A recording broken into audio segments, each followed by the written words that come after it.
Aku ikut suamiku berhaji, bersama sahabatku sendiri. Tapi siapa sangka, dari tanah sucilah neraka dimulai. Mereka tidur sekamar di hotel, dan aku baru tahu setelah semuanya hancur. Ini kisah nyata pengkhianatan sahabat dan suami yang menjijikan. Simak sampai akhir, karena kau akan muak sepertiku. Rumah kecil berwarna putih di sudut kompleks itu tampak bersih dan tertata rapi. Aroma seduhan teh melati menguar dari dapur, menyatu dengan semilir angin pagi yang menyusup dari jendela yang terbuka separuh. Di ruang keluarga, sepasang suami istri tampak tengah bersiap-siap, memeriksa ulang dokumen dan koper yang telah tersusun rapi. Alia tersenyum sambil merapikan sajadah kecil yang sengaja ia letakkan di antara tumpukan baju. Ia melirik suaminya, Rizal, yang tengah mengecek kembali daftar perlengkapan di ponselnya. "Semua sudah masuk koper besar?" tanya Alia, lembut. Rizal mengangguk. "Sudah. Tinggal dokumen dan obat-obatan kecil di tas selempang. Kamu sudah siap?" Alia menghela napas panjang, bukan karena lelah, tapi karena hatinya penuh haru. Siap, tapi deg-degan. Ini perjalanan besar dalam hidup kita, Jal. Perjalanan yang sudah kita tunggu-tunggu sejak tahun pertama pernikahan. 6 tahun mereka menikah. 6 tahun pula mereka saling menguatkan, saling meneguhkan harapan meski belum dikaruniai anak. Tapi waktu tidak membuat cinta mereka luntur. Justru semakin mengokohkan ikatan yang tenang dan dalam, seperti air yang sabar mengikis karang. Doa mereka sering terucap lirih di sepertiga malam, di antara linangan harapan dan sujud panjang. Mereka tidak lagi meminta dengan gelisah. Kini mereka menyerahkannya sepenuhnya pada Sang Pemilik hidup, sambil terus menjaga cinta dengan kesabaran yang tulus. Hari itu istimewa. Mereka akan berangkat menunaikan ibadah haji, tamu Allah. Sesuatu yang tidak pernah mereka sangka akan mereka jalani bersama, apalagi dalam usia yang relatif muda. Alia menoleh saat terdengar suara bel pelan dari depan. Seorang wanita muda berdiri di balik pagar, tersenyum hangat dengan kerudung pastel dan koper kecil di tangannya. "Kirana," sapa Alia sambil memeluk sahabatnya erat. "Akhirnya kita berangkat juga." Kirana tertawa pelan. Suaranya lembut, selalu terasa menenangkan. "Alhamdulillah, ya. Allah akhirnya undang kita bertiga ke rumahnya." Kirana adalah sahabat Alia sejak SMA. Ia belum menikah, tapi tak pernah tampak terbebani. Wajahnya manis dan tutur katanya selalu lembut, membuat orang-orang menyukainya. Banyak yang menyebutnya religius, rajin ngaji, suka ikut kajian, dan senang membantu orang lain. Tapi di balik kelembutannya, ia menyimpan banyak rahasia yang hanya Tuhan dan dirinya sendiri yang tahu. Alia mempersilakannya masuk. Rizal menyambut Kirana dengan senyum sopan dan sekadar anggukan. Meski telah lama mengenal Kirana sebagai sahabat istrinya, Rizal selalu menjaga jarak yang wajar, bukan karena tak nyaman, tapi karena itulah bentuk kehormatannya terhadap pernikahannya. Mereka duduk di ruang tamu sambil menikmati teh dan kue kering yang Alia siapkan sejak pagi. Obrolan mengalir ringan, dari persiapan haji, kekhawatiran soal cuaca di Tanah Suci, hingga kenangan masa sekolah yang membuat mereka tertawa. "Kita bertiga akan jadi tim solid selama di sana, insya Allah," ujar Kirana sambil tersenyum. "Yang penting, jangan lupa saling jaga dan saling doakan," kata Rizal, menambahkan. Kirana menatap pasangan itu sejenak. Ada kehangatan dan kekompakan yang terasa sangat tulus. Ia tahu betapa Alia dan Rizal telah melewati banyak hal bersama, dan Kirana pun diam-diam mengagumi kesabaran mereka. Hari menjelang siang. Setelah makan siang bersama dan memastikan semua barang siap, mereka bertiga pamit pada orang tua Alia yang datang mengantar. Saat mobil travel tiba, Alia sempat menggenggam tangan suaminya erat. "Zal, doakan aku kuat, ya? Doa kita, semoga kali ini ada jawaban dari langit." Rizal mencium keningnya lembut. "Kita berangkat untuk mencari ridha Allah. Apapun yang kita temui di sana, itu bagian dari takdir terbaiknya." Kirana melihat keluar jendela. Angin sore meniup ujung kerudungnya, dan hatinya terasa bergelombang pelan. Perjalanan menuju Tanah Suci pun dimulai. 3 jiwa, 3 doa, dan 3 takdir yang sebentar lagi akan saling bersinggungan dalam cara yang tak pernah mereka duga. Mekah menyambut mereka dengan suhu terik dan lautan manusia dari segala penjuru dunia. Suara adzan, lantunan doa, dan gema takbir bersatu dalam satu harmoni yang menyentuh dasar jiwa. Di tengah keramaian itu, Alia tampak tenang. Ia lebih banyak menghabiskan waktu di Masjidil Haram. Sujudnya panjang. Doanya lirih, tapi dalam. Di setiap sujudnya, satu hal terus ia minta, keikhlasan, dan seorang anak yang bisa ia peluk kelak dengan cinta. Rizal menyayanginya. Ia tahu bagaimana istrinya berjuang menjaga harapan. Tapi di tengah kesibukan ibadah dan keramaian jemaah, ada ruang-ruang kosong dalam dirinya yang pelan-pelan terisi oleh sesuatu yang tak seharusnya tumbuh. Kirana. Awalnya, hanya percakapan singkat. Di lobi hotel, saat menunggu giliran makan, atau di antrean bus syalawat. Kirana ramah seperti biasa. Lembut, perhatian, dan mudah diajak bicara. Tapi ada satu hal yang berbeda kali ini. Rizal mulai memperhatikan lebih dari yang seharusnya. Kirana tak pernah bermaksud menggoda. Ia menjaga tutur katanya. Namun kadang matanya berbicara lebih jujur dari lidahnya. Rizal yang lelah dan penuh beban mulai menemukan ketenangan dalam sapaan Kirana. Lalu, perlahan, keterikatan tumbuh, dalam diam, dalam senyuman singkat, dan dalam pesan-pesan WhatsApp yang makin sering mereka kirimkan. Besok pagi Alia mau itikaf sampai waktu zuhur. Tulis Rizal suatu malam. Kalau kamu sempat, aku juga nggak ada jadwal rombongan besok siang. Mau ketemu? Ngobrol aja, balas Kirana. Pesan-pesan itu jadi kebiasaan rahasia. Mereka mulai mencuri waktu, berjumpa diam-diam. Di kedai kopi kecil, di lorong hotel, bahkan di dalam bis antar jemput. Dunia luar sibuk dengan ibadah, mereka sibuk dengan perasaan yang sulit mereka pahami. Atau mungkin, justru sangat mereka sadari. Sampai akhirnya, di hari ketujuh mereka di Tanah Suci, Rizal mengajak Kirana keluar Mekah. Hanya beberapa kilometer dari Masjidil Haram, ia menyewa kamar di hotel kecil yang tidak masuk daftar rombongan. Ia tak pernah membayangkan dirinya bisa melakukan ini, di Tanah Suci, di tengah ibadah haji. Namun, rayuan itu terlalu kuat. Perasaan yang tertahan terlalu lama. Rizal tahu ini salah. Kirana tahu ini dosa. Tapi mereka tetap melangkah. Di kamar hotel itu, udara terasa lebih panas dari biasanya. Dindingnya putih polos, lampunya remang, dan suara dari luar nyaris tak terdengar. Rizal berdiri di ambang pintu, menunggu Kirana yang datang dengan kerudung lebar dan jaket panjang. Mereka tidak banyak bicara. Hanya ada tatapan, jeda, dan napas yang mulai tidak teratur. Satu kali saja, bisik Rizal, nyaris seperti doa yang keliru. Kirana tak menjawab, tapi tidak juga pergi. Saat Rizal menyentuh ujung kerudungnya, Kirana tidak menolak. Dan saat tangan mereka bertaut, batas yang dulu dijaga dengan ketat kini runtuh begitu saja. Mereka jatuh.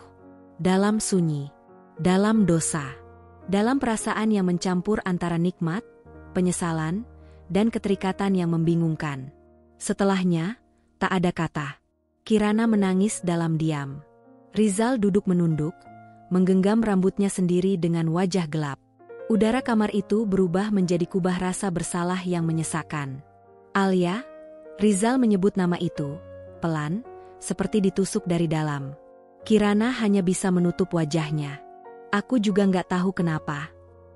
Hari itu, keduanya kembali ke hotel masing-masing dengan langkah berat. Tak satu pun bicara dalam perjalanan. Tak ada pesan setelahnya. Hanya sunyi yang menggantung panjang di antara mereka. Tapi sekali batas dilanggar, garisnya tak lagi sekuat dulu. Dan Tanah Suci, tempat segala doa dipanjatkan, kini menyimpan satu rahasia hitam yang tak semestinya terjadi. Sekembalinya dari Tanah Suci, Alia merasakan kedamaian yang tak bisa ia ungkapkan dengan kata-kata. Hatinya terasa ringan, seperti dibersihkan oleh setiap putaran tawaf dan setiap langkah sa'i yang ia lalui. Ia membawa pulang bukan hanya air zam-zam dan oleh-oleh khas haji, tetapi juga semangat baru, harapan yang diperbarui, dan cinta yang menurutnya akan semakin menguat setelah perjalanan suci itu. Rumah kecil mereka tetap seperti dulu. Wangi melati dari rak pot dekat jendela masih menyambutnya setiap pagi. Perabotan tak berubah, bahkan bantal di sofa masih menyimpan bentuk leher Rizal yang suka merebahkan diri sepulang kerja. Kehidupan seperti kembali pada jalurnya. Alia segera kembali pada rutinitas rumah tangga. Memasak, membersihkan rumah, dan menyiram bunga di halaman kecil. Ia menatap Rizal dengan hangat, merasa lebih mencintainya dari sebelumnya. Rizal pun tampak seperti biasa. Ia tersenyum, ia bekerja, ia pulang tepat waktu. Ia menemani Alia salat malam. Ia mendengarkan cerita Alia tentang betapa khusyuknya ia di Raudah, tentang tangisan harunya saat melihat Ka'bah pertama kali. Ia tampak tenang, nyaris sempurna. Tapi sesuatu dalam dirinya telah berubah, meskipun wajahnya tidak mengatakannya. Ada bagian dalam Rizal yang kini hening dan menjauh. Bukan dengan sengaja, bukan karena membenci, tapi karena rasa bersalah yang pelan-pelan membusuk di sudut batin. Ia mencoba menjadi suami yang baik seperti dulu, bahkan lebih. Tapi dalam keheningan malam, di antara napas Alia yang tertidur damai, ada rasa sesak yang merambat perlahan, rasa yang tidak bisa diusir oleh air wudhu atau doa panjang. Alia tidak menyadarinya. Ia tak melihat apapun yang aneh. Baginya, Rizal tetap suami yang sabar dan penuh kasih. Ia bahkan sempat bersyukur, karena merasa perjalanan suci itu telah mempererat mereka. Sesekali, ia kembali membaca buku panduan haji yang mereka bawa, menandai halaman yang paling menyentuh baginya. Ia menyimpan selembar foto mereka bertiga. Dirinya, Rizal, dan Kirana, tersenyum di depan Masjidil Haram. Ia bingkai foto itu dan letakkan di meja dekat ruang makan. Kirana, setelah kepulangan, tak banyak muncul. Ia hanya sempat mengirimkan pesan singkat kepada Alia, menyatakan syukur karena semuanya berjalan lancar. Ia tak datang saat Alia mengadakan syukuran kecil di rumah. Ia hanya menitip salam dan alasan bahwa sedang lelah. Alia memahami, ia tahu perjalanan ibadah bisa sangat melelahkan, apalagi untuk yang berangkat seorang diri. Hari-hari berjalan. Minggu berganti minggu. Alia mulai kembali menulis di jurnal kecilnya. Ia menulis doa-doa baru, harapan baru. Salah satunya, tentang rencana memeriksakan diri kembali ke dokter kandungan. Kali ini, ia merasa berbeda. Ada keyakinan yang tak ia miliki sebelumnya, bahwa ia akan diberi keajaiban. Bahwa waktunya hampir tiba. Rizal hanya mengangguk saat Alia menceritakan rencana itu. Ia tampak mendukung, bahkan membantu mencarikan klinik yang baik. Tapi jauh di dalam dirinya, rasa takut mengendap perlahan. Bukan takut akan masa depan, melainkan takut akan apa yang telah tertinggal di belakang. Di tanah suci. Di kamar hotel yang tak boleh pernah disebut. Di hadapan orang lain, rumah tangga mereka tampak hangat dan normal. Mereka masih saling menatap, saling menggenggam tangan saat melintas jalan, masih duduk berdampingan saat pengajian keluarga. Tak satu pun menyadari retakan kecil yang tersembunyi, retakan yang tak terdengar, namun nyata. Rizal masih menjalani hidupnya dengan rapi. Tapi setiap pagi saat menatap wajah Alia yang begitu percaya, rasa bersalahnya semakin dalam. Dan Kirana, sejak kembali, tak lagi sering mengirim pesan.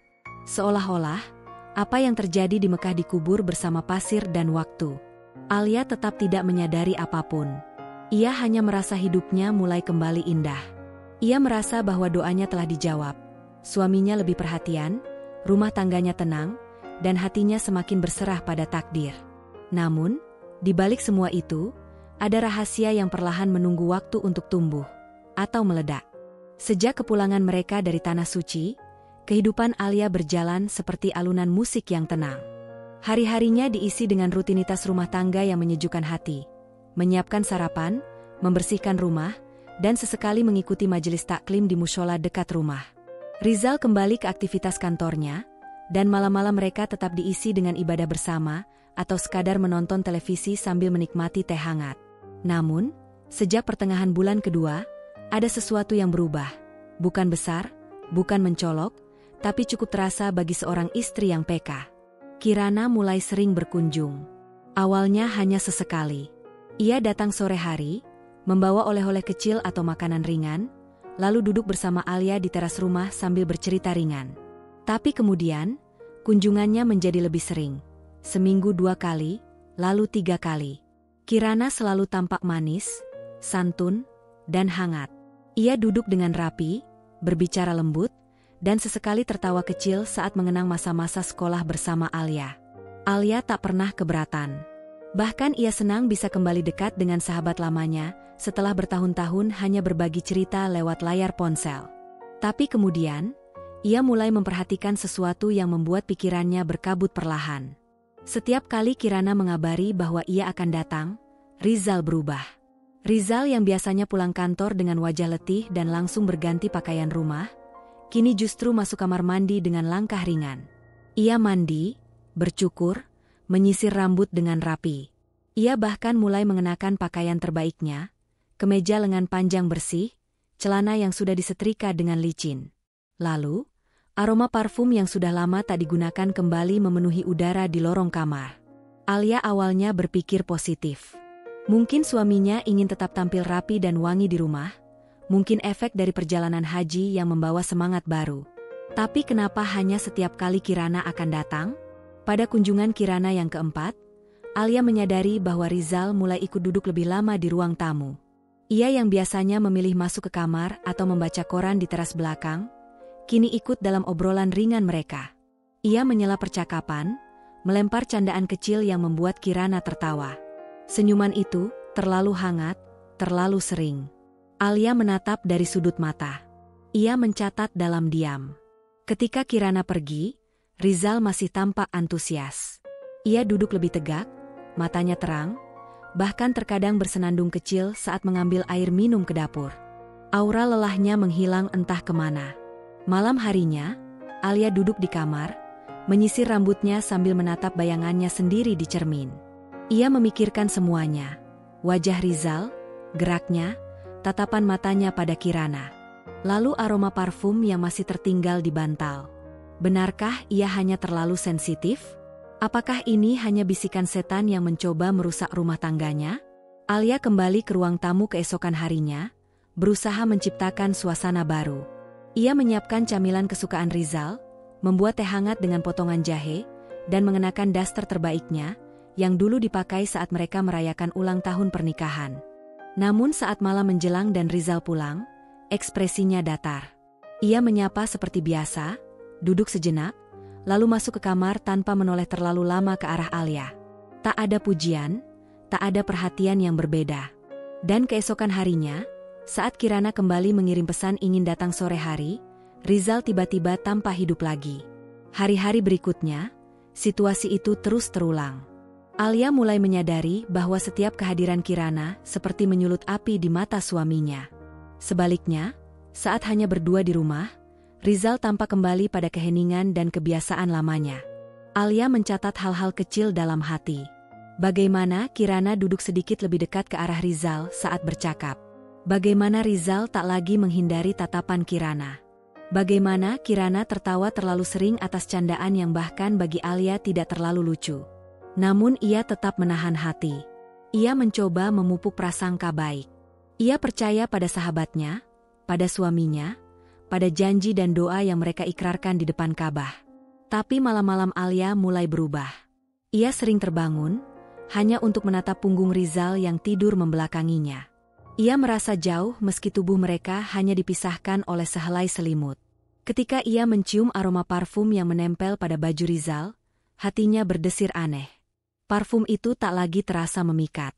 Justru menyengat, seperti sesuatu yang bukan untuknya. Pernah suatu pagi, Alia membuka ponsel Rizal yang tertinggal di meja makan saat suaminya sedang mandi. Bukan karena ingin mengintip, tapi karena ada pesan masuk dari grup kerja yang mendesak.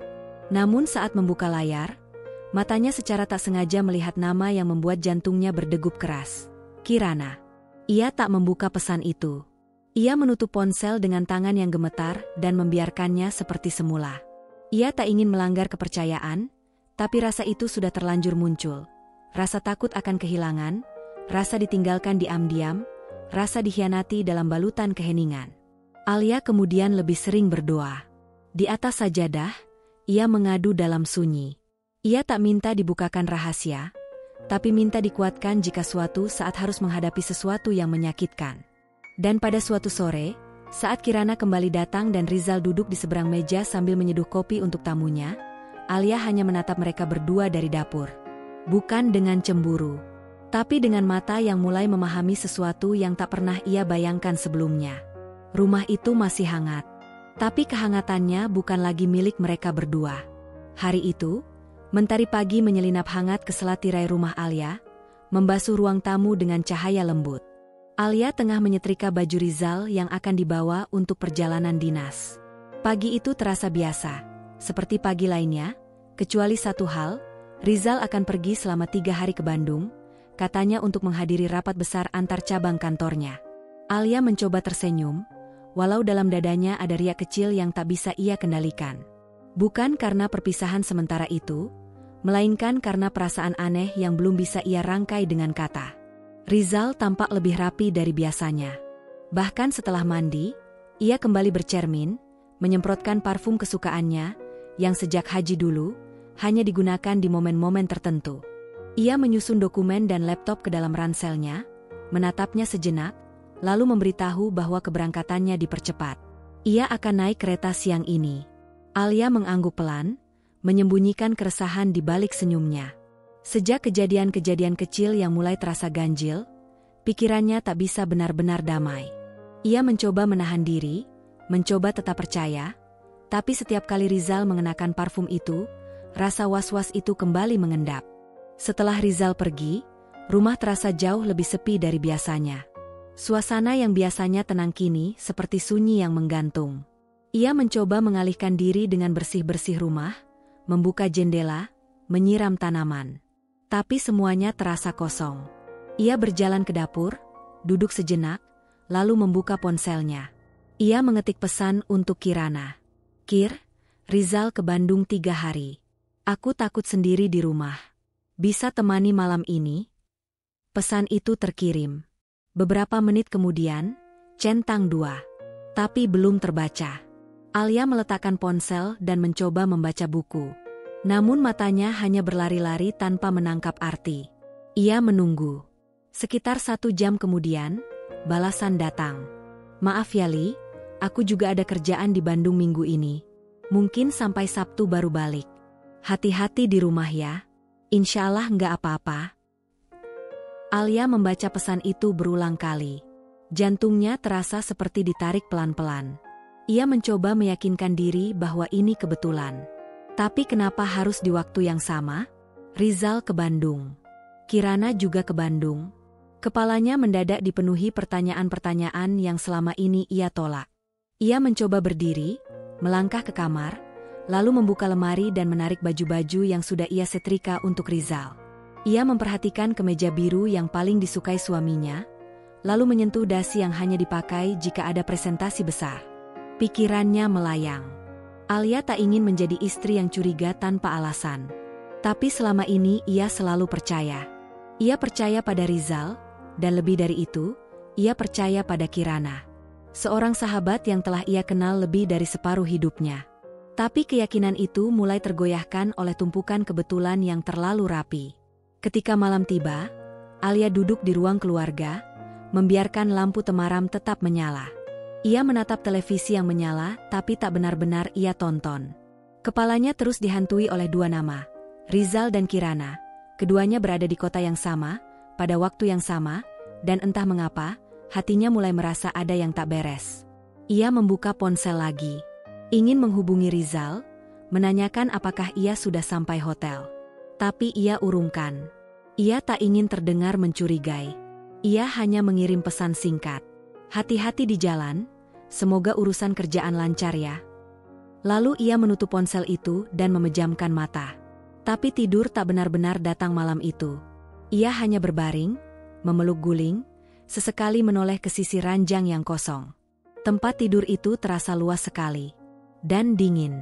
Keesokan paginya, Alia bangun lebih awal. Ia duduk di meja makan, menyeruput teh jahe pelan, matanya kosong. Hatinya masih berusaha menolak kecurigaan. Tapi pikirannya tidak bisa diam. Tanpa sadar, tangannya membuka galeri ponsel. Ia melihat foto-foto perjalanan haji kemarin. Foto dirinya dan Rizal di depan Ka'bah. Lalu satu foto lainnya, Rizal, Kirana, dan dirinya. Ketiganya tersenyum. Tapi kini, senyuman itu terasa aneh. Ia memperbesar foto itu. Memerhatikan jarak antara Rizal dan Kirana. Cara pandang mata Rizal ke arah kamera. Cara Kirana menyentuh kerudungnya dengan posisi kepala sedikit miring. Rasanya seperti menemukan sesuatu yang selama ini tersembunyi di ruang terbuka. Alia memeluk dirinya sendiri. Langit pagi tampak kelabu. Awan menggantung rendah, seakan memantulkan isi kepala Alia yang penuh kabut. Sejak menemukan lembaran bukti kecil dari hotel di bawah pot bunga, pikirannya tak lagi mampu diam. Ia merasa seperti sedang tenggelam perlahan dalam pusaran kecurigaan yang tak bisa lagi ia abaikan. Alia mulai gelisah, lebih dari sebelumnya. Ia tak bisa lagi membungkus keresahannya dengan doa dan kesabaran seperti biasanya. Perasaannya kian tak tenang, jantungnya berdetak lebih cepat setiap kali suara notifikasi ponsel berbunyi. Malam-malamnya diisi dengan bayangan-bayangan yang membuat dadanya sesak. Ia merasa seperti diseret ke tepi jurang, dan entah kenapa, ia merasa kiranya sebentar lagi akan jatuh. Pada malam ketiga Rizal di Bandung, Alia terduduk lama di atas sajadah. Air matanya jatuh bukan karena lelah berdoa, tetapi karena untuk pertama kalinya ia benar-benar takut. Takut bahwa semua firasatnya benar, dan ia akan kehilangan dunia yang telah ia bangun dengan setia selama 6 tahun pernikahan. Ia menatap ponsel Rizal yang sedang dicas di meja dekat tempat tidur. Rizal biasanya tidak mengunci perangkatnya, dan hari ini pun masih tidak. Dengan jari yang gemetar, Alia membuka layar, lalu masuk ke pengaturan iCloud. Ada satu fitur yang selama ini tak pernah terpikirkan untuk ia gunakan, Find iPhone. Entah karena dorongan hati atau desakan rasa ingin tahu, Alia mengetuk ikon itu. Matanya terpaku pada layar yang sedang memuat peta. Beberapa detik kemudian, layar memperlihatkan sebuah titik biru yang menandai lokasi terakhir perangkat Rizal. Bukan di kantor cabang Bandung. Bukan di hotel bisnis yang biasanya disebutkan Rizal saat perjalanan kerja. Melainkan di sebuah lokasi yang cukup jauh dari pusat kota, Lembang. Alia memperbesar peta. Lalu muncullah nama sebuah tempat, Villa Mawar Hills. Detak jantungnya langsung melompat. Ia mengenal tempat itu. Pernah melihat brosurnya saat sedang membuka-buka majalah wisata. Villa dengan pemandangan bukit, kolam renang pribadi, dan dekorasi yang dibuat khusus untuk pasangan. Banyak dipakai untuk bulan madu atau perayaan ulang tahun pernikahan. Tangannya gemetar. Nafasnya tidak teratur. Ia menutup ponsel perlahan dan duduk dengan tubuh membungkuk. Seperti tubuhnya tak lagi mampu menopang berat emosinya. Ia mencoba menarik napas dalam, tapi tenggorokannya terasa sempit. Kenapa di sana? Apa yang Rizal lakukan di villa seperti itu? Pikirannya langsung terlempar ke satu nama lagi, Kirana. Perempuan yang katanya juga ke Bandung karena ada pekerjaan. Yang beberapa hari terakhir hilang tanpa kabar. Yang selalu hadir dengan senyum lembut dan sorot mata yang tak lagi bisa Alia percayai sepenuhnya. Pagi itu, Alia berjalan bolak-balik di dalam rumah. Tangannya sesekali memegang kepala, mencoba meredam denyutan yang mulai terasa seperti palu menghantam pelipis. Ia berpikir keras. Akankah ia menelepon Rizal? Bertanya langsung? Tapi apa jawabannya akan jujur? Atau lebih buruk, akankah ia hanya mendengar kebohongan yang lebih halus, lebih menyakitkan? Alia menatap dirinya di cermin. Matanya sayu, rambutnya sedikit acak. Ia tampak seperti seseorang yang terlalu lama berpura-pura tenang. Ia menyisir rambutnya perlahan, lalu membuka lemari, mengambil jaket dan tas kecil. Ia merasa harus pergi. Ia harus melihat dengan mata kepalanya sendiri. Tapi ia belum benar-benar berani. Bayangan tentang apa yang mungkin ia temukan di sana membuat perutnya mual. Ia membayangkan Rizal sedang duduk di teras villa, tertawa bersama Kirana. Mungkin mereka menyeduh kopi. Mungkin Kirana sedang menyandarkan kepala di bahu Rizal. Dan yang paling menghantui, mereka mungkin sedang berbagi ranjang yang bukan miliknya. Tapi seharusnya suaminya tak pernah berbagi dengan siapapun selain dirinya. Hari itu, Alia tak makan. Ia hanya duduk di sofa dengan ponsel di tangan, menatap titik biru itu yang tak berpindah. Rizal masih di sana, di tempat itu, bersama seseorang. Ketika malam menjelang, ia kembali mengecek lokasi. Masih sama. Villa Mawar Hills, Lembang. Dan kali ini, ia memperbesar gambar Google Map, melihat sedikit foto-foto villa tersebut. Di salah satu gambar, ada balkon kayu yang menghadap ke lembah, dihiasi lampu gantung romantis. Alia memejamkan mata. Tangisnya akhirnya pecah. Perlahan, tapi deras. Ia menangis bukan hanya karena cemburu, tetapi karena dikhianati dalam bentuk yang paling tak ia duga, di balik perjalanan ibadah suci, di balik wajah religius, dan di balik nama yang selama ini ia panggil sebagai sahabat. Tangannya gemetar saat meraih ponsel dan mencoba menelepon Rizal.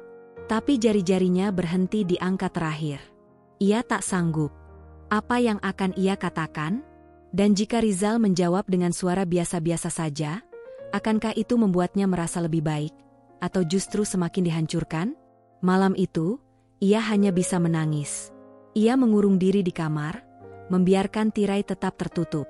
Ia menolak makan, menolak tidur. Pikirannya seperti terjebak di ruangan sempit yang dindingnya terus merapat.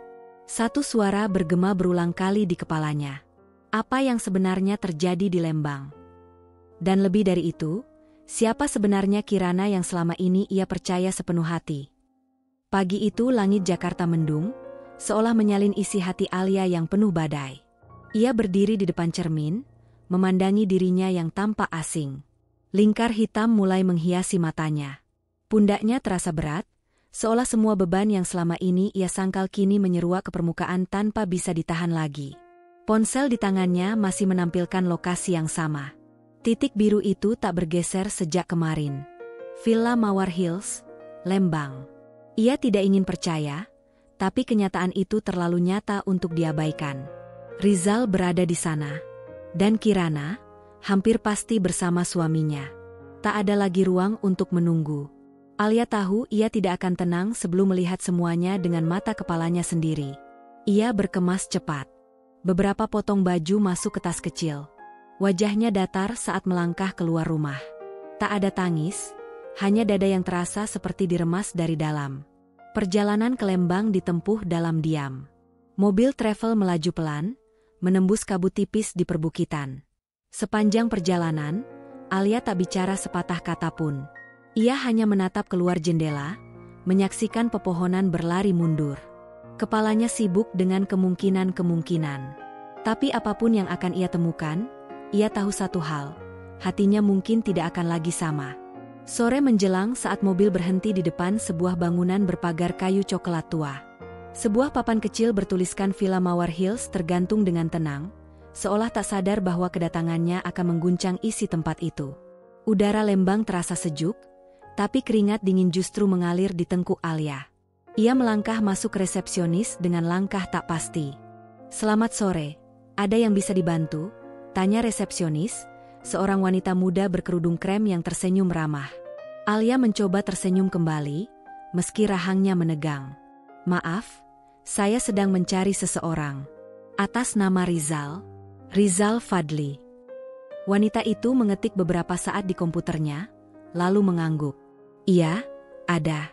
Menginap sejak 2 malam lalu, kamar 03. Nama reservasinya Rizal Kirana." Kata-kata itu seperti palu godam yang menghantam dada Alia. Meski ia sudah menduga, tetap saja mendengarnya secara langsung membuat tubuhnya bergetar. Rizal Kirana. Bukan nama palsu. Bukan rahasia terselubung. Mereka bahkan cukup berani menuliskan nama itu bersama, di tempat umum. Alia menarik napas panjang.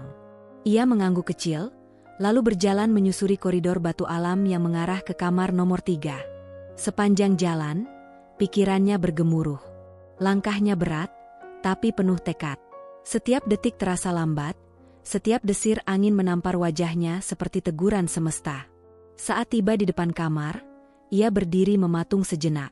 Tak ada suara dari dalam. Hanya angin pegunungan yang berembus pelan dan aroma bunga mawar yang menguar dari taman kecil di samping villa. Tangannya terulur, ragu-ragu mengetuk pintu. Tapi sesuatu dalam dirinya, mungkin luka, mungkin amarah, mendorongnya lebih jauh. Ia memutar kenop pintu. Tidak dikunci. Pintu terbuka perlahan, menguak pemandangan yang tak akan pernah ia lupakan. Kamar itu hangat, dengan pencahayaan temaram dan ranjang besar di tengah ruangan. Tirai terbuka, menampilkan panorama bukit yang memesona. Tapi Alia tak melihat keindahan itu. Matanya langsung tertuju pada sosok Rizal dan Kirana di atas ranjang. Rizal mengenakan kaos dalam tipis, rambutnya acak, dan Kirana bersandar di pundaknya, hanya mengenakan gaun tidur tipis warna putih. Mereka tertawa kecil, seperti pasangan yang sedang dimabuk cinta. Seketika itu pula, tawa mereka terhenti. Rizal mendongak, mata mereka bertemu. Dunia seakan berhenti berputar. Kirana menoleh pelan, wajahnya pucat seperti baru melihat hantu. "Alia," suara Rizal tercekat, nyaris tak terdengar. Alia berdiri membeku. Matanya tidak berkedip, tapi air matanya mulai jatuh tanpa bisa dicegah. Pandangannya bergetar, tapi ia tak bergerak. Wajahnya datar, kosong, seperti seseorang yang jiwanya keluar dari tubuhnya. Tak ada satu kata pun yang keluar. Tidak teriakan, tidak makian. Hanya diam yang menyayat lebih tajam dari apapun. Di hadapannya, semua yang ia jaga selama ini hancur. Suaminya, sahabatnya, kepercayaannya, dan harga dirinya. Kirana buru-buru menarik selimut untuk menutupi dirinya. Wajahnya tertunduk, tangan gemetar. Rizal bangkit dari tempat tidur, menghampiri Alia, tapi ia mundur setapak, lalu setapak lagi. Jarak itu tumbuh dengan cepat, bukan hanya secara fisik, tapi juga dalam hati. Alia memandang mereka sekali lagi, lalu membalikkan badan. Ia berjalan cepat keluar, tak peduli dengan tatapan orang-orang. Dunia terasa kabur, langkahnya gontai, tapi ia terus berjalan. Ia tidak tahu kemana, tapi ia tahu ia tidak bisa tinggal di tempat itu sedetik lebih lama. Udara Lembang yang sejuk kini terasa menusuk. Jalanan berbatu yang tadi tampak indah kini menjadi saksi bisu dari luka yang baru saja tercipta. Hujan mulai turun, gerimis pelan membasahi rambutnya. Tapi ia tak peduli. Ia terus berjalan sampai akhirnya tubuhnya tak kuat lagi, dan ia bersandar di pohon besar di pinggir jalan. Tangisnya pecah di sana. Bukan sekadar air mata, tapi isak penuh luka, penuh duka, penuh kehancuran. Dunia yang ia bangun bersama Rizal, dari janji suci, dari cinta yang tumbuh perlahan, kini tinggal puing. Ia memeluk dirinya sendiri, tubuhnya menggigil. Dalam pikirannya, terputar semua kenangan. Rizal yang dulu menyeka keringatnya saat demam, Rizal yang membacakan doa ketika mereka kehilangan janin di usia 2 bulan, Rizal yang tersenyum lembut di pelataran Ka'bah saat haji. Dan kini, Rizal yang memeluk perempuan lain, di ranjang yang seharusnya bukan milik mereka berdua. Langit menangis bersamanya. Hujan mengguyur makin deras. Tapi tak satu pun orang mendekatinya. Dunia seolah memberi ruang bagi dirinya untuk jatuh sejatuh-jatuhnya. Tak ada pelukan. Tak ada tangan yang menenangkan. Hanya tangis dan tubuh yang mulai menggigil dalam basah. Ponselnya berdering. Nama Rizal muncul di layar. Alia menatapnya, lalu menekan tombol merah. Panggilan masuk lagi. Ia abaikan. Lalu Kirana mengirim pesan. 1, 2, 3. Alia tak membacanya. Ia menghapus seluruh kontak dari daftar telepon. Ia tahu, apapun penjelasan yang mereka berikan, tidak akan bisa menghapus luka yang telah mereka gores. Alia akhirnya memesan ojek online untuk kembali ke penginapan kecil yang ia sewa tadi siang di kota. Malam itu, ia tidur dengan tubuh basah dan hati yang hancur. Ia tak sempat mengganti baju. Ia hanya berbaring, menatap langit-langit kamar, membiarkan air mata membasahi bantal. Ia tak tahu bagaimana besok akan berjalan. Tapi ia tahu, malam ini telah memisahkan hidupnya menjadi 2 bagian, sebelum dan sesudah pengkhianatan. Dunia tidak runtuh dengan suara dentuman besar. Tidak selalu dengan teriakan, atau ledakan amarah. Kadang ia hanya retak pelan, seperti kaca yang mulai pecah dari ujung, tanpa suara. Tapi pada akhirnya, ia tetap hancur berkeping-keping. Begitulah dunia Alia malam itu.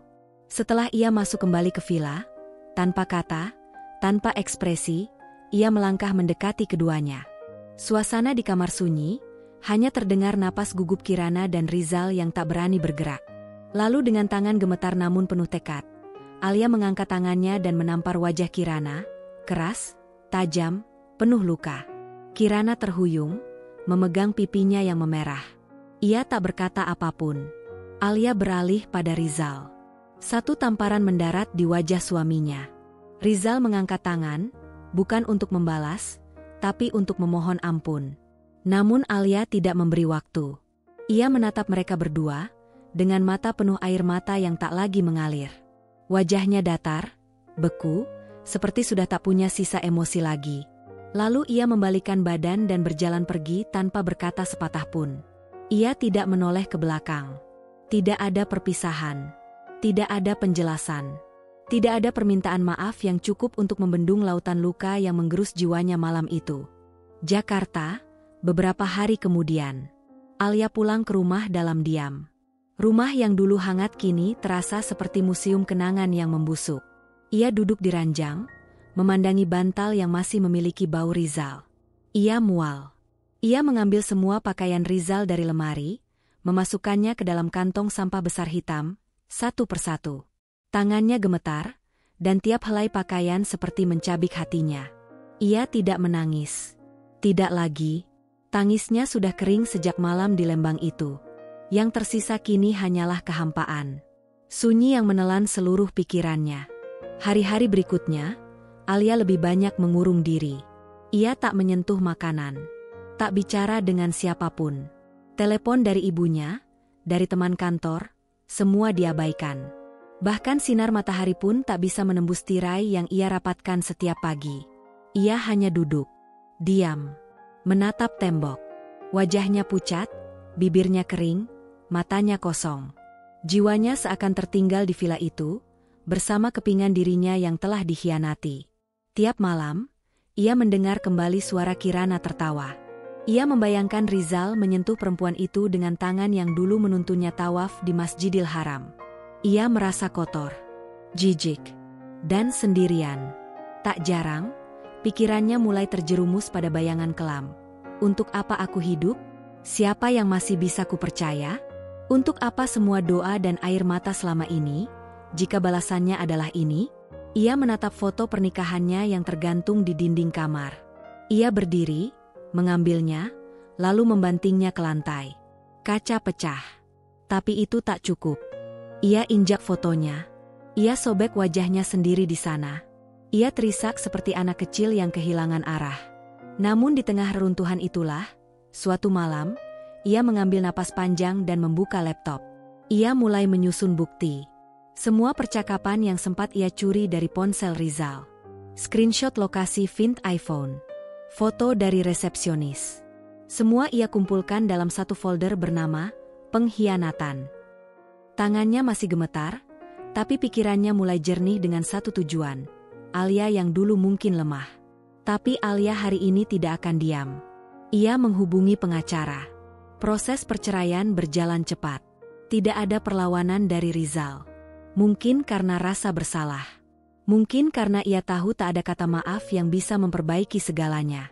Alia datang ke pengadilan dengan setelan hitam polos, tanpa riasan. Wajahnya tetap cantik, tapi penuh luka. Matanya cekung, namun sorotnya tajam. Kirana tidak hadir di persidangan. Hanya Rizal yang duduk di kursi berseberangan. Ia beberapa kali mencoba memandang Alia, tapi wanita itu tidak memberinya satu pun tatapan. Hakim hanya butuh waktu 20 menit untuk memutuskan perkara. Perceraian resmi. Hak rumah jatuh pada Alia. Rizal tak menuntut apapun. Mungkin ia tahu, ia sudah kehilangan segalanya. Sepulang dari pengadilan, Alia tidak langsung pulang. Ia mengunjungi masjid kecil di dekat taman tempat ia dan Rizal dulu sering berjalan sore. Di sana, ia duduk sendirian. Waktu asar baru saja usai. Masjid sepi. Ia bersujud. Lama sekali. Tangisnya pecah dalam sunyi. Tapi kali ini, bukan lagi tangis putus asa. Melainkan tangis pelepasan. Ia menyerahkan semua rasa sakitnya pada Tuhan, yang satu-satunya tidak pernah mengkhianatinya. Ia tidak tahu bagaimana hari esok. Tapi ia tahu, hari ini, ia memilih untuk tidak hancur sendirian.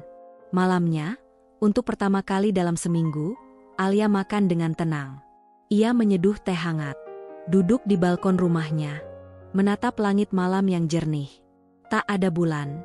Tapi bintang-bintang berkelip kecil. Seperti harapan, jauh, namun tetap ada. Alia tahu proses sembuh itu panjang. Tapi ia siap menapakinya. Bukan untuk membalas. Tapi untuk membangun kembali dirinya. Sebagai perempuan yang patah, namun tidak binasa. Setelah penggerebekan itu, segalanya bergerak cepat, tapi bukan ke arah yang Rizal harapkan. Ia sempat berusaha menjelaskan kepada Alia, berjanji akan memperbaiki semuanya, namun semuanya sudah terlambat. Alia tak memberi ruang untuk kebohongan kedua. Bukti yang ia bawa ke pengadilan begitu jelas, dan masyarakat pun mulai mendengar kabar tentang skandal itu.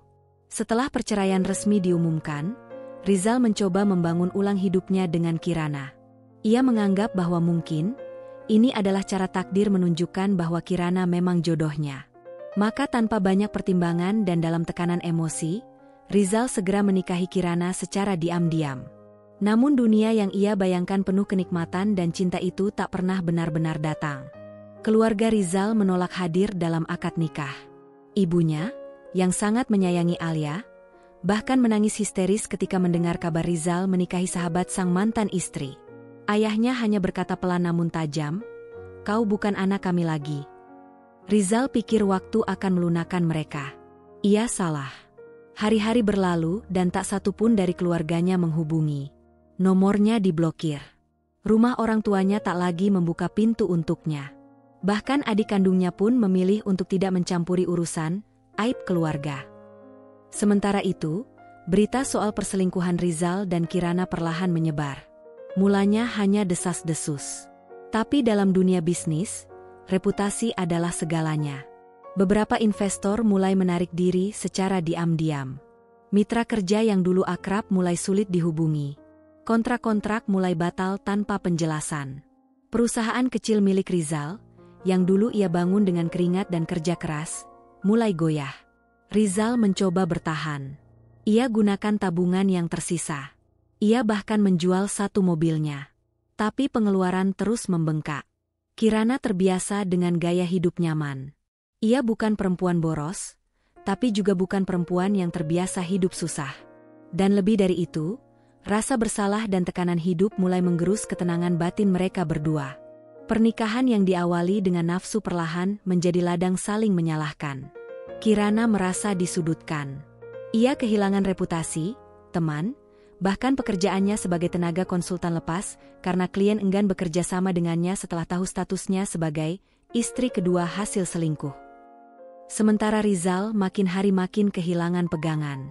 Setiap malam, ia duduk di meja makan dengan wajah kusut, mata cekung, rambut acak-acakan, dan gelas berisi kopi yang dingin tak disentuh. Kirana mencoba menghiburnya. Tapi jawaban Rizal selalu sama. Diam, lalu ledakan amarah. "Kalau kau tak ikut campur waktu itu, hidupku tak akan begini," katanya suatu malam, keras, membuat Kirana tercekat. Hari demi hari, tekanan menumpuk. Rizal mulai kehilangan kontrol. Ia sering membanting benda-benda kecil, membentak Kirana karena hal remeh, bahkan pernah mendorongnya saat mereka bertengkar soal utang yang mulai menumpuk. Kirana terdiam. Ia menangis diam-diam di kamar, menyadari bahwa pria yang dulu ia kagumi kini berubah menjadi bayangan gelap dari dirinya yang dulu. Rizal semakin sering mengurung diri. Tagihan datang seperti hujan badai. Ia terlilit utang dari pinjaman modal bisnis yang gagal. Beberapa penagih datang ke rumah. Ia malu. Tapi lebih dari itu, ia marah pada dunia, pada dirinya sendiri. Yang lebih menyakitkan bagi Rizal bukan hanya kehilangan materi, tapi kehilangan martabat. Ia, yang dulu disegani sebagai suami ideal, pengusaha muda sukses, dan haji muda yang religius, kini dianggap aib oleh lingkaran sosialnya sendiri.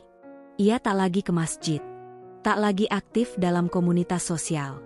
Ia takut menghadapi mata orang-orang yang dulu mengaguminya. Dalam hatinya, ia tahu, kehancurannya bukan sekadar hukuman dunia, tapi akibat langsung dari dosa yang ia lakukan dengan sadar. Ia mulai sering duduk sendirian di beranda rumah sewaan mereka yang sempit. Rumah itu jauh dari kemewahan yang dulu ia miliki bersama Alia. Tiap malam ia menatap langit, berharap ada keajaiban. Tapi yang datang hanya rasa sesak dan bayang-bayang masa lalu yang menghantui. Ia mulai bermimpi buruk. Mimpi tentang Alia menangis. Tentang wajah ibunya yang kecewa.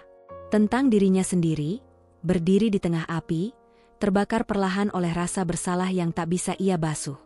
Sementara Kirana, yang dulu tampak manis dan lembut, mulai berubah. Ia tak lagi tersenyum setiap pagi. Ia hidup dalam ketakutan akan kemarahan Rizal, dan dalam penyesalan bahwa ia ikut menjadi perusak kehidupan orang lain.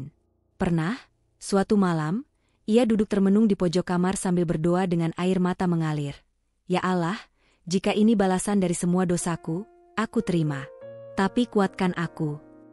Tapi rumah itu tak lagi punya tempat untuk doa bersama. Tak ada cinta, tak ada kemesraan. Yang ada hanya dua orang yang saling menjauh, tapi terjebak dalam kandang dosa yang mereka bangun sendiri. Dan Rizal tahu, meskipun ia sudah menikahi Kirana, meskipun ia mengorbankan segalanya, ia tak pernah benar-benar bisa bahagia. Karena cinta yang lahir dari pengkhianatan, tak akan pernah bisa tumbuh menjadi berkah. Dulu, Kirana dikenal sebagai sosok yang disukai banyak orang. Ia manis, lembut, dan terlihat religius. Ia aktif di kegiatan sosial, disenangi di komunitas pengajian, dan selalu dipuji atas kesantunannya. Tapi kini, semua itu hanya tinggal nama. Sejak pernikahannya dengan Rizal menjadi buah bibir, Kirana kehilangan segalanya. Dunia yang dulu menyambutnya dengan senyum kini menatapnya dengan cemooh dan tuduhan.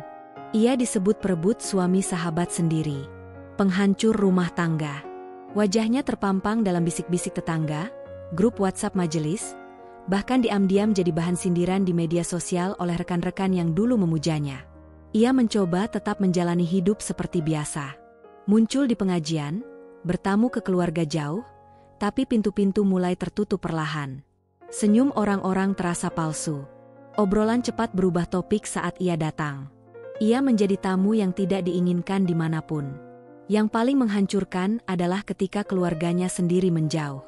Ibu Kirana, wanita salehah yang dulu begitu bangga pada anak perempuannya, kini menolak bicara dengannya. Kau menjatuhkan nama baik keluarga, katanya dalam nada datar sebelum menutup telepon. Ayahnya hanya menghela napas panjang dan berkata, kami tak tahu lagi harus berkata apa. Kirana pulang ke rumah sambil menangis malam itu. Tapi tak ada bahu untuk bersandar. Rizal pun sudah tenggelam dalam dunia penuh amarah dan utang. Rumah tangga mereka tak pernah memiliki fondasi yang utuh. Hanya bertahan oleh rasa bersalah dan luka yang belum sempat sembuh. Sekarang, Kirana merasa seperti hidup bersama bayangan lelaki yang tak lagi mengenal cinta. Namun hidup belum selesai mengujinya. Beberapa bulan setelah pernikahan, Kirana dinyatakan hamil. Di tengah kehancuran batin dan kejatuhan sosial, janin yang tumbuh di rahimnya sempat menjadi harapan kecil. Seberkas cahaya di lorong gelap. Ia mulai menjaga pola makan. Membaca Al-Quran lebih sering. Ia mulai menulis surat untuk anaknya nanti, yang ia bayangkan akan lahir dan membawa arti baru dalam hidupnya. Tapi kebahagiaan itu tak bertahan lama. Suatu malam, setelah pertengkaran hebat dengan Rizal, yang pulang dalam keadaan mabuk karena frustasi ditagih utang oleh investor, Kirana mengalami pendarahan hebat. Ia dilarikan ke rumah sakit. Tangannya menggenggam perutnya erat-erat, tubuhnya menggigil, sementara air matanya mengalir tanpa henti. Pagi harinya, dokter membawa kabar yang tak ingin didengar siapapun. Janinnya tak bisa diselamatkan. Ia mengalami komplikasi serius akibat tekanan darah tinggi dan stres berat. Tapi bukan hanya itu. Pemeriksaan lanjutan menunjukkan kerusakan permanen pada saluran rahimnya. Kirana divonis mandul. Tak akan bisa hamil lagi. Berita itu seperti petir dalam badai. Kirana menjerit dalam hati, tapi bibirnya tak sanggup bersuara. Ia hanya terdiam di ranjang rumah sakit, menatap langit-langit dengan tatapan kosong. Di luar, hujan turun perlahan, seolah langit pun turut menangisi takdir yang ia terima. Setelah pulang dari rumah sakit, hari-harinya dilalui dalam sunyi. Rizal tidak banyak bicara. Ia kecewa, tapi tak berani menunjukkan. Namun ketegangan di antara mereka makin tebal. Rumah mereka kini senyap seperti makam. Dingin, gelap, dan penuh penyesalan. Setiap malam, Kirana duduk sendirian di kursi rotan di sudut kamar. Ia memandangi satu-satunya benda yang masih ia simpan dari masa lalu, foto bersama Alia saat kelulusan SMA. Dalam foto itu, mereka tertawa, saling merangkul, seperti saudara. Kirana meremas foto itu, lalu menangis terisak hingga tertidur. Ia kini benar-benar sendiri. Tak ada teman, tak ada keluarga, tak ada anak. Suami yang dulu ia rebut pun kini jadi sosok asing yang mudah marah, mudah lupa, dan mudah menyakiti. Semua yang dulu ia kejar, kebahagiaan semu, cinta yang curang, kehidupan indah, hancur di hadapannya. Sampai pada suatu malam, Kirana bangun dan berjalan ke depan cermin. Ia menatap dirinya lama. Wajahnya pucat, mata sayu, pipi cekung, dan garis-garis kelelahan di sudut bibirnya. Ia hampir tak mengenali dirinya sendiri. Perempuan dalam cermin itu bukan Kirana yang dulu disukai semua orang. Ia adalah bayang-bayang dari dosa yang tak bisa diperbaiki. Di dalam hati yang paling dalam, Kirana tahu, semua ini bukan hanya cobaan, ini adalah balasan. Bukan karena Tuhan kejam, tapi karena ia telah merusak hidup orang lain tanpa rasa takut akan konsekuensinya. Kirana pun berlutut di sejadah yang lama tak disentuh. Ia mulai menangis dalam sujud. Bukan untuk meminta kebahagiaan, tapi untuk memohon ampun. Dan meski malam terasa panjang, dalam sujudnya, Kirana untuk pertama kalinya berkata lirih pada Tuhan, "Ya Rab, jika ini caraku dibersihkan, maka bersihkan aku sepenuhnya. Tapi ajari aku bagaimana bertahan." Hari-hari setelah keguguran itu seperti lorong panjang tak berujung bagi Kirana. Tubuhnya lemah, hatinya kosong, dan pikirannya sering mengembara ke masa lalu. Masa di mana ia masih dihormati, dicintai, dan dianggap berharga. Sekarang, semua itu seperti mimpi usang yang tak mungkin kembali. Rizal, yang seharusnya menjadi satu-satunya tempat bersandar, berubah drastis. Pria itu kini lebih sering diam, menatap kosong ke layar ponsel, atau berjalan mondar-mandir di ruang tamu dengan napas berat dan wajah murung. Sesekali ia keluar malam tanpa memberitahu, pulang dalam keadaan mabuk ringan, membawa bau alkohol yang membuat Kirana memalingkan wajah, bukan karena jijik, tapi karena sakit. Kegagalan bisnis Rizal terus membayangi. Utang-utang yang dulu masih bisa dinegosiasi kini jatuh tempo. Kredit macet, mobil satu-satunya disita leasing, dan kontrakan rumah pun hampir habis masa sewanya. Rizal mulai merasa dunia menjebaknya. Dan satu-satunya orang yang tersisa di dekatnya adalah Kirana. Dan di sanalah semuanya mulai berubah. Malam itu, ketika Kirana sekadar bertanya, "Kamu sudah makan?" Rizal tiba-tiba membanting gelas ke lantai. Suaranya menggema seperti pecahan harga diri yang selama ini ia tutupi. Matanya merah, lehernya tegang. Ia mendekat cepat dan menggebrak meja, membuat Kirana tersentak dan mundur beberapa langkah. "Jangan sok perhatian. Semua ini salah kamu," teriaknya. Kirana hanya diam, menggigit bibirnya.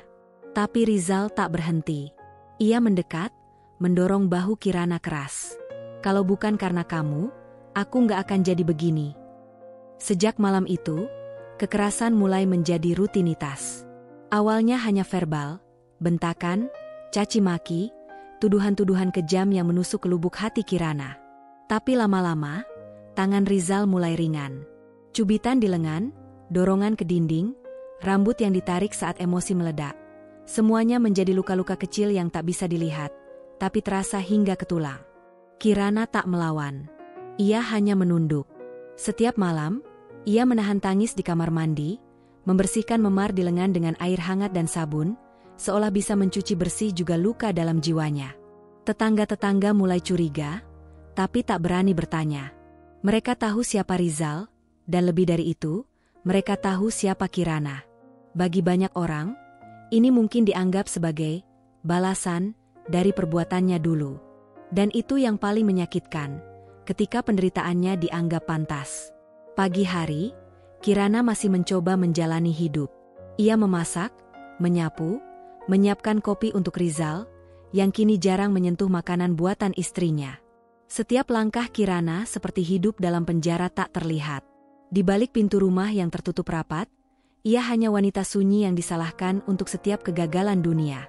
Suatu malam, ketika Rizal pulang dalam keadaan kacau, ia menemukan rumah gelap karena listrik yang diputus PLN.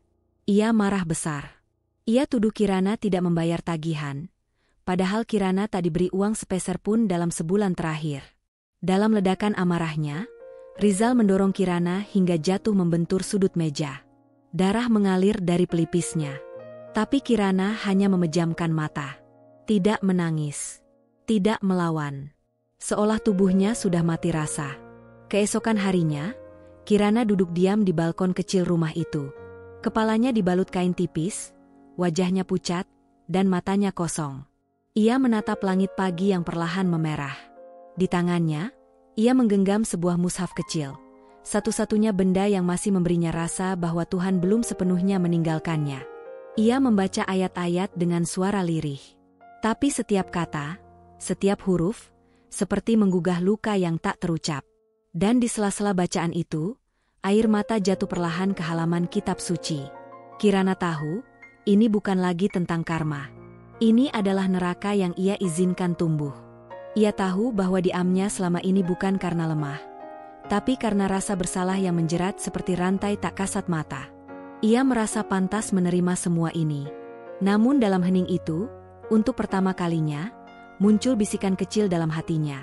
Apakah ini benar-benar yang pantas? Ataukah aku hanya membiarkan diriku hancur tanpa perlawanan? Malam itu, ia berdiri di depan cermin, memperhatikan bekas luka di wajahnya. Lalu ia menatap matanya sendiri. Untuk pertama kalinya, ia merasa asing pada sosok yang kembali menatapnya. Perempuan itu bukan Kirana. Bukan sahabat Alia yang lembut. Bukan istri yang diidamkan. Ia adalah wanita yang kehilangan segalanya, dan jika tetap diam, hanya akan tinggal kenangan. Waktu berjalan. Perlahan tapi pasti, luka yang pernah menganga di hati Alia mulai mengering. Bukan karena ia melupakan, tapi karena ia belajar menerima bahwa tidak semua pertanyaan membutuhkan jawaban, tidak semua pengkhianatan harus dibalas, dan tidak semua cinta pantas untuk diperjuangkan. Setelah perceraiannya dengan Rizal selesai secara hukum dan agama, Alia sempat terpuruk. Namun hanya sebentar. Sebab di tengah sunyi yang mencengkeram, muncul satu kesadaran sederhana. Jika hidupnya hancur karena seseorang, maka ia tak akan membiarkan orang itu pula yang menentukan bagaimana akhir kisahnya. Alia bangkit. Perlahan tapi konsisten. Ia mulai dari yang kecil. Membuka jasa catering rumahan untuk acara-acara arisan dan pengajian. Bakat memasaknya yang dulu hanya untuk suami dan sahabatnya, kini ia salurkan dengan serius. Pelanggan pertamanya datang dari lingkaran tetangga yang simpati atas keadaannya, tapi pelanggan berikutnya datang dari rasa puas mereka akan rasa dan pelayanan Alia. Bisnis kecil itu tumbuh pelan-pelan, seperti tunas yang mencuat dari tanah setelah musim hujan panjang. Di sela-sela kesibukan itu, Alia menulis. Awalnya hanya sebagai cara untuk menyembuhkan diri.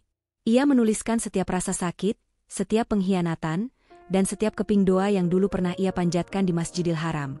Semuanya ia tumpahkan di kertas, tanpa nama, tanpa niat untuk dibaca siapapun.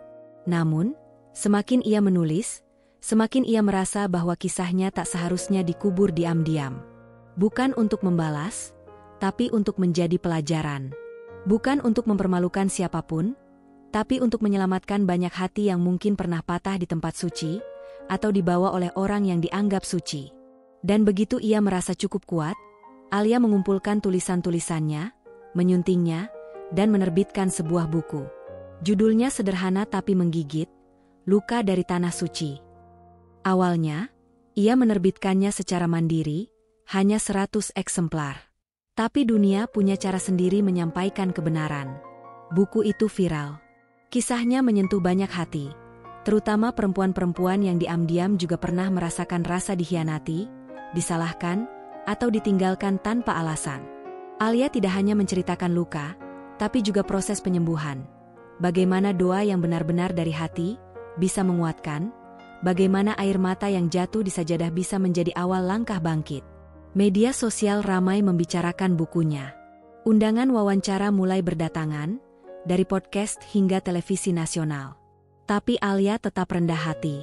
Ia menolak tampil berlebihan. Ia selalu berkata dalam setiap kesempatan, "Saya hanya wanita biasa yang pernah dikhianati, tapi menolak untuk hancur." Namun hidup, seperti biasa, tak hanya memberi luka. Kadang, ia menyimpan kejutan di sudut-sudut jalan yang tak terduga. Saat Alia menjadi narasumber di sebuah seminar literasi untuk ibu-ibu rumah tangga, ia bertemu dengan seseorang. Seorang pria dewasa, tenang, matanya teduh, tutur katanya lembut. Namanya Fajar, seorang duda dengan seorang putri berusia 7 tahun, yang kehilangan istrinya karena kanker 3 tahun sebelumnya. Fajar bukan pria sempurna. Ia juga pernah patah, pernah rapuh, pernah merasa hidup kehilangan arah. Namun justru dari patahan itu, ia belajar menghargai keutuhan. Ia membaca buku Alia, dan sejak itu ia merasa seperti mengenal perempuan itu bukan dari seminar, tapi dari doa-doanya. Pertemuan mereka tidak cepat berubah menjadi cinta. Semuanya berjalan perlahan, hati-hati, dan penuh ketulusan.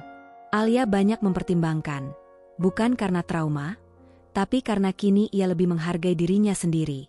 Ia tak lagi ingin terburu-buru demi status, tapi ingin memilih seseorang yang bisa menjadi rumah, bukan hanya tempat singgah. Fajar bersabar, dan Alia membuka hati perlahan. Ia belajar mengenal anak Fajar, seorang gadis kecil ceria yang memanggilnya Tante Alia, dengan senyum penuh percaya. Dari anak itu, Alia melihat bayangan kehidupan baru yang tidak dibangun di atas pengkhianatan, tapi atas kasih dan pengertian. Setelah hampir 2 tahun menjalin hubungan, Fajar melamar Alia. Dengan tenang, tanpa gembar-gembor. Ia datang ke rumah orang tua Alia, membawa keluarganya, dan meminta izin bukan hanya untuk menikahi, tapi juga menjaga hati yang pernah retak. Alia menerima. Pernikahan mereka sederhana, dilangsungkan di masjid kecil, dihadiri keluarga dan sahabat yang tulus. Tidak ada pesta mewah, tapi ada tangis bahagia. Tidak ada musik keras, tapi ada alunan doa yang lembut. Di pelaminan, Alia duduk dengan kebaya putih sederhana, senyumnya tenang, matanya berbinar.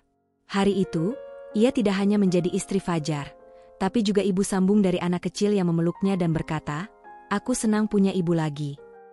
Dan malam itu, saat semua tamu telah pulang, dan lampu-lampu pelaminan padam, Alia duduk di ranjang, menatap keluar jendela. Di tangannya, ia memegang mushaf kecil yang dulu ia bawa ke Mekah.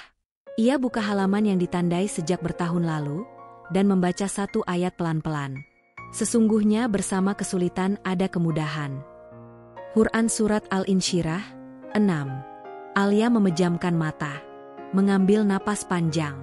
Dan untuk pertama kalinya, ia merasa bahwa semua luka, semua air mata, semua pengkhianatan, ternyata hanyalah lorong panjang yang membawanya ke tempat di mana ia akhirnya bisa berkata, "Aku selamat, aku sembuh, dan aku bahagia."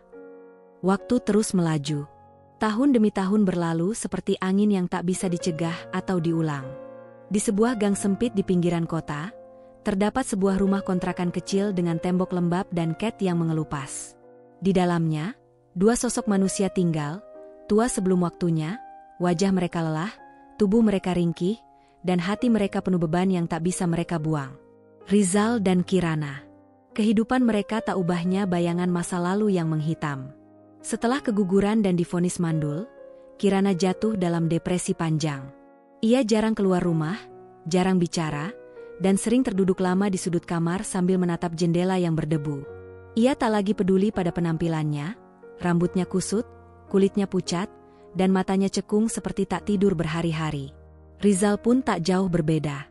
Dulu, ia pria yang rapi, harum, dan percaya diri. Kini, tubuhnya bungkuk, wajahnya kasar dan dipenuhi gurat usia, seolah beban hidup mengikis hari-harinya. Ia bekerja serabutan, kadang ojek, kadang bantu bangunan, kadang mengantar barang.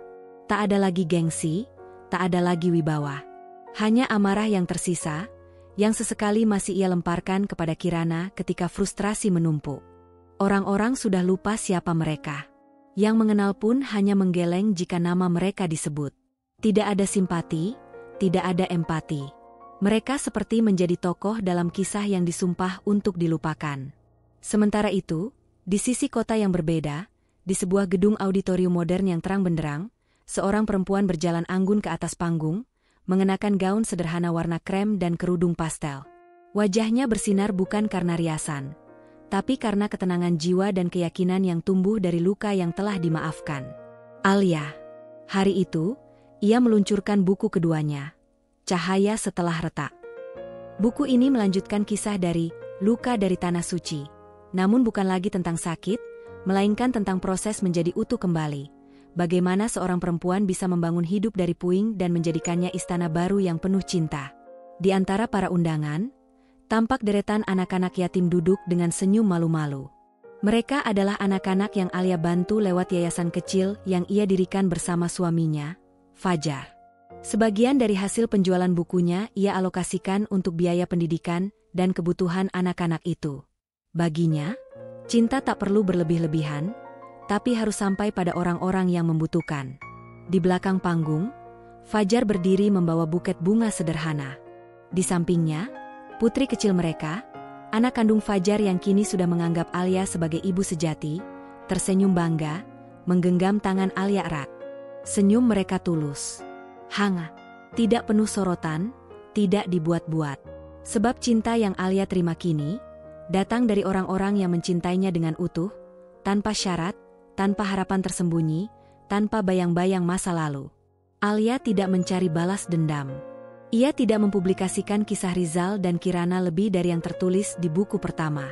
Ia bahkan menolak ketika media gosip mencoba mengorek lebih dalam soal pengkhianatan yang dulu sempat menggegerkan sebagian lingkarannya. Baginya, keheningan adalah bentuk tertinggi dari kemenangan. Malam itu, setelah acara peluncuran selesai, Alia duduk di teras rumahnya. Angin bertiup pelan, membawa aroma melati dari kebun kecil yang ia tanami sendiri. Fajar datang, duduk di sampingnya, menyodorkan secangkir teh hangat. Anak mereka sudah tidur, dan malam tampak begitu damai. Alia membuka lembaran pertama bukunya, menatap kalimat pembuka yang ia tulis sendiri. Luka tidak akan hilang. Tapi jika dirawat dengan doa, ia akan berubah. Menjadi pintu, menjadi cahaya, menjadi jalan pulang. Ia tersenyum. Di langit malam, bintang-bintang bertaburan. Dan entah kenapa, malam itu Alia merasa begitu ringan. Bukan karena semuanya sempurna, tapi karena ia telah selesai dengan masa lalu. Ia telah menulis ulang takdirnya sendiri, bukan dengan tinta dendam, tapi dengan cahaya kesabaran dan keberanian untuk bangkit. Rizal dan Kirana mungkin masih terjebak di lorong sempit yang dulu mereka pilih sendiri. Namun Alia telah keluar dari sana. Ia tak melihat ke belakang, karena jalan di depannya begitu indah untuk dinikmati. Ia adalah bukti hidup bahwa bahagia bukan karena tidak pernah terluka, tapi karena berani melewati luka itu dan tetap mencintai hidup. Dan malam itu, ketika ia menatap langit dan mengucap syukur pelan di dalam hati, semesta seolah menjawab, "Engkau telah menang, wahai perempuan yang pernah patah."